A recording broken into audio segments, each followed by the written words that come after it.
A quiet street in Boston, the scene of the latest Trump government crackdown on pro-Palestinian students. Plainclothes immigration officers surround a Turkish graduate student, Rumeysa Ozturk. Her screams alerting residents. Is this a kidnapping? Her crime? It's unclear, but she co-authored a pro-Palestinian op-ed in a student newspaper. The man whose doorbell camera caught the scene is so worried he'd only speak to us anonymously. What I saw was devastating. Like, people shouldn't be treated that way. Students are under attack! And it sparked angry protests at Tufts University and fears about who's next. And the fact that someone can just be disappeared into the abyss for voicing an idea is absolutely horrifying. Free Palestine!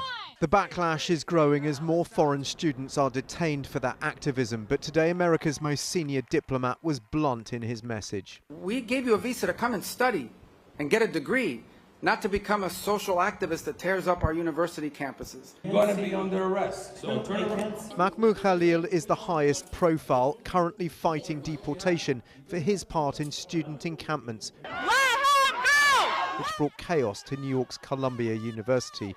But some Jewish students there say they felt threatened by the growing radicalism.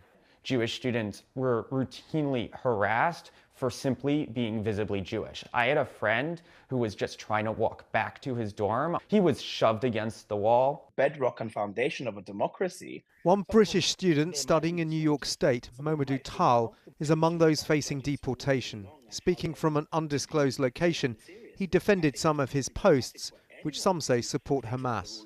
You sort of fundamentally reject this idea that you're in any way a sort of a danger to America or a supporter of a terrorist group. Have I broken the law? Have I been violent?